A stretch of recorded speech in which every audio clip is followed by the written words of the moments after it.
السلام علیکم دوستو، میں آپ کا دوست محمد زبیر۔ آج ہم آپ کو سکھائیں گے auto washing machine bath room کے اندر کیسے فٹ کریں۔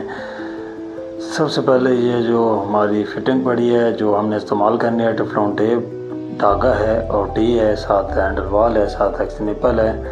اور ابھی یہ دیکھیں ایکس نپل کو میں نے دھاگا لگا کے اوپر ٹفلون ٹیپ لگا دی ہے۔ یہ جو بش دکھا رہے ہیں یہ پونی کوارٹر بائی آدھی کا ہوتا ہے، یہ واشنگ مشین کے پائپ کے ساتھ لگتا ہے۔ یہ جو بش دکھا رہے ہیں یہ واشنگ مشین کے پائپ کے ساتھ ہوتا ہے۔ یہ کھول کے آپ کو دکھایا کہ یہ دیکھیں، اب یہ دیکھیں میں نے فٹنگ ٹائٹ کر لی ہے، ایکس نپل ٹی ہینڈل وال میں نے آپس میں جوڑ لیے ہیں۔ اس کے بعد یہ مسلم شاور میں نے اتار لیا ہے، مسلم شاور میں نے اتار کے رکھ لیا۔ ابھی یہ دیکھیں ڈبل ویب کاک میں کھولنے لگا ہوں تو میں نے نیچے شاپر رکھا ہے۔ رینچ کے نیچے شاپر اس لیے رکھا ہے کہ تاکہ ہمارا جو رینچ ہے وہ فٹنگ کو داغی نہ کرے، کیونکہ سکریچ پڑ جاتا ہے تو فٹنگ کی ساری شائننگ ختم ہو جاتی ہے۔ تو یہ دیکھیں ابھی میں پلگ کرنے لگا ہوں، یہ ڈبل ویب کاک کھول کے میں پلگ کر دوں گا۔ اس کی وجہ یہ ہے کہ اوپر سے ہمارا پانی نہیں بند ہو سکا۔ تو یہ سی پی کپ دیکھیں، یہ میں نے جو پلگ لگایا تھا یہ سی پی کپ کے خاطر لگایا تھا۔ سی پی کپ میں نے ڈبل ویب کاک سے اتار کے فٹنگ کے ساتھ میں نے یہ سی پی کپ لگایا۔ ابھی یہ دیکھیں یہ میں ٹائٹ کرنے لگا ہوں، یہ ہماری فٹنگ ہے واشنگ مشین کے لیے۔ تو ابھی یہ میں نے ٹائٹ کر دیا۔ ابھی ہینڈل وال کے آگے میں نے ایکس نپل لگایا، ایکس نپل کے بعد وہ جو میں نے بش دکھایا تھا پونی کوارٹر بائی آدھی کا وہ لگا دیا۔ اس کے بعد میں نے واشنگ مشین والا جو بش تھا وہ میں نے لگا دیا۔ ابھی یہ دیکھیں ابھی یہ بالکل ٹائٹ ہو گیا۔ ابھی اس کے آگے صرف خالی جو ہے نا واشنگ مشین کے پائپ ایڈجسٹ کرنا ہے۔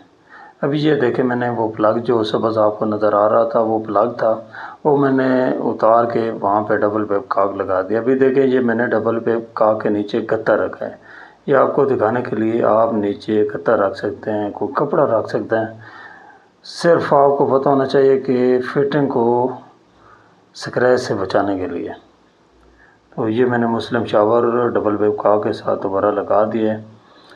تو ابھی میں یہ چیک کرنے لگا ہوں اس کے پانی کا پریشر، کہ پانی بالکل پریشر ٹھیک ہے، زبردست ہے۔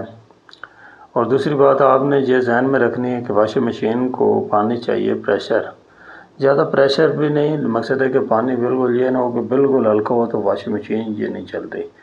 تو ابھی یہ دیکھیں میں نے کنیکشن کر دیا ہے واشنگ مشین کا، نیچے ہم نے چوکی بھی رکھ دی ہے واشنگ مشین کے نیچے۔ ابھی یہ دیکھیں ہم اس کو بجلی کا کرنٹ دینے لگے ہیں، کیونکہ یہ واشنگ روم نہیں ہے، کیونکہ باتھ روم ہے، تو یہاں پہ ہم نے اس کو لیڈ بنا کے تو ہم نے اس کو سپلائی دی ہے وابڈا کی۔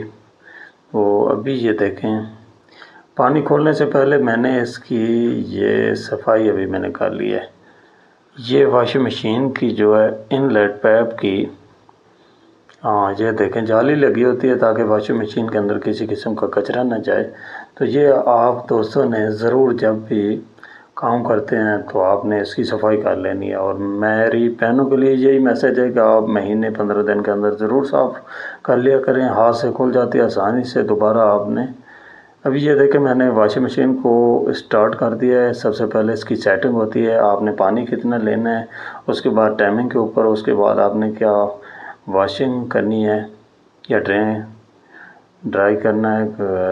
تو یہ دیکھیں ابھی میں نے اس کو آن کر دیا ہے تو ہمارا جو پانی ابھی دیکھیں ہمارا پانی آنا شروع ہو گیا۔ اور واشنگ مشین کے اندر ایک اور چیز ہے کہ آٹو واشنگ مشین کے اندر کہ کوئی بچہ اگر دروازہ غلطی سے اس کے اوپر اوپن کر دیتا ہے، یہ جو دروازہ یہ آٹومیٹکلی جو بھی فنکشن کر رہی ہوتی ہے یہ آف ہو جاتی ہے۔